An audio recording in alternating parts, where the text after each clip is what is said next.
Hey everybody, Scoutcrafter here again.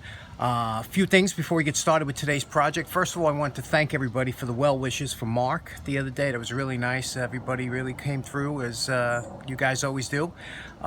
Secondly, one of our subscribers has been doing tool restorations. He has a channel and he's been starting at tool restorations. And as you know, it's always a lot of difficult things to overcome when you first start. So maybe you could go over and check him out. Just look at his video and give him a little bit of incentive to keep going, because he's enjoying. He's doing some nice work, and his channel is called Wireworks, and I'll have a link in the description. And lastly, do you remember when we did 2 weeks ago? We did Lee's grandfather's clamp. It was a big 13-inch stern, so it was a monster clamp, and it was bent, and we straightened it out for him. Well, he finished it, and it came out fantastic. So let's check this out. Here's the job that Lee did on his grandfather's clamp. Just outstanding. And Lee, thanks so much for sharing with us. Okay, today's project. A couple months ago when I was at the Long Island Antique Tool Collectors Association, I saw this on the table for $1. Didn't buy it. Kind of regretted it, because I said, man, that was straight. You know, you never see a 16-inch screwdriver from the old days that is straight, that's not bent. This thing's perfectly straight. The tip is in good shape. Yeah, it's beat up and the handle looks like, you know, like really garbage. But I said, you know, I should have took that. I could have did a nice job on that. So I went back there the other day. It was still there. I grabbed it. So we're going to work on this today. This screwdriver, I know it looks like garbage, but I really have hopes for it. The only problem we're going to have is around this finial.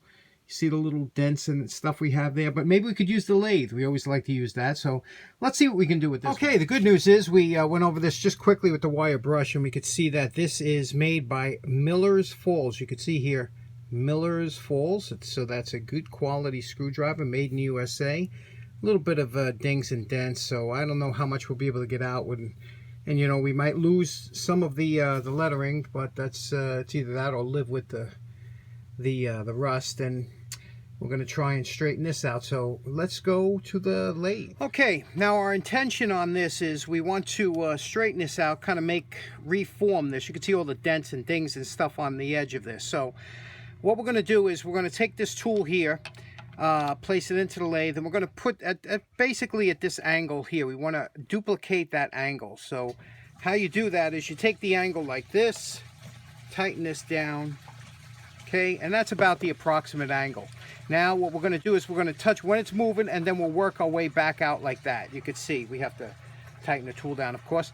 So we will do it like that and then follow the form. And I'll show you what that looks like in real time.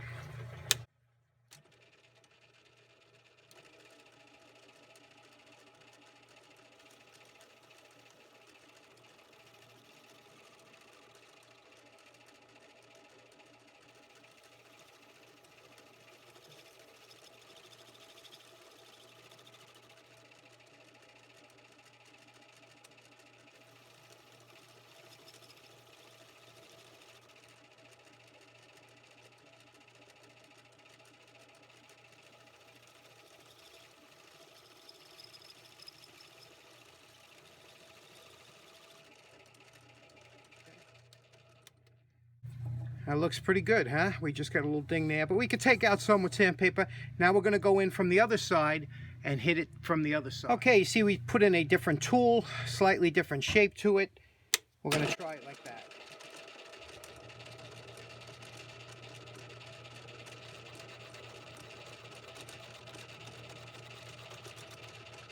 Okay, we're going to speed it up a little.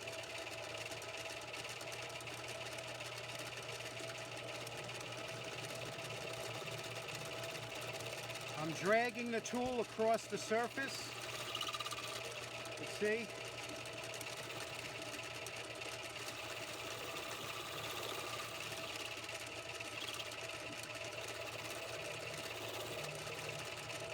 And then we'll take a look at what it looks like. That looks much better, doesn't it? Okay, we can always touch this up now with some emery cloth or sandpaper. That's how we do it. Now, another example of what some people call patina. You know, a lot of people would say if they saw this on a tool, they'd say, well, that's patina. You know, it don't look like rust. It's you know, the color of patina. Let's show you what patina really is.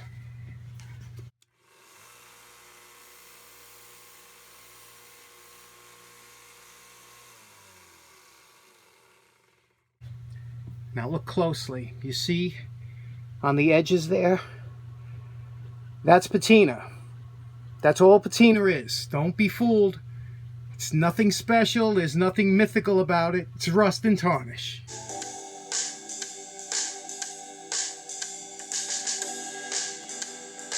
Okay, here we're going to do a little paint stripping, and we're just going to use the wire brush to scrape off some of that gunk on there. Wipe it down with denatured alcohol. Okay, here's the handle. After the paint stripping, we didn't do any sanding yet. You can see the dents, the dings. You know, this was used. I'm not a big fan of wood on any type of tool, but that's what happens to it. It's got the steel tap cap in the back, which we should be able to make nice, but it's coming along very good so far.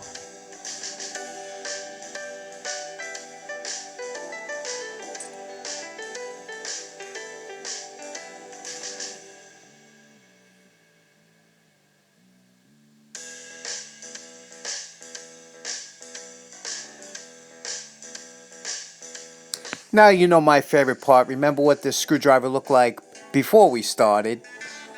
And we are calling this project done. Wow, this one came out nice. Who'd have thought that under all that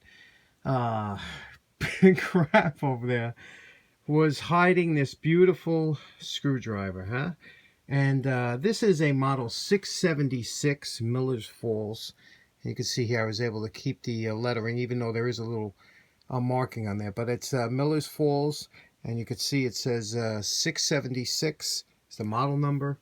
And it was tough getting this. This is the color, Miller's Falls color. I had to mix red and black paint. They had that special color, and then I cleared it with some clear coat over. I didn't do any polishing on here, just that's right off the fine sanding belt. Reground the tip, that's real nice. And remember that this part here that was all scrounged up, that came out real nice. So overall, it's just a beautiful screwdriver, isn't it? And you don't see too many of these around, but they aren't that rare. And I don't know if they're worth the restoration, because you can pick one up for like $20 or $25, but it is a nice screwdriver. I really enjoyed it, and I'm glad I picked it up for the dollar that it was just bugging me. So anyway, that's the 676 Miller's Falls 10-inch model screwdriver restoration. Hope you enjoyed it. Thanks very much for tuning in. Take care and have a nice day.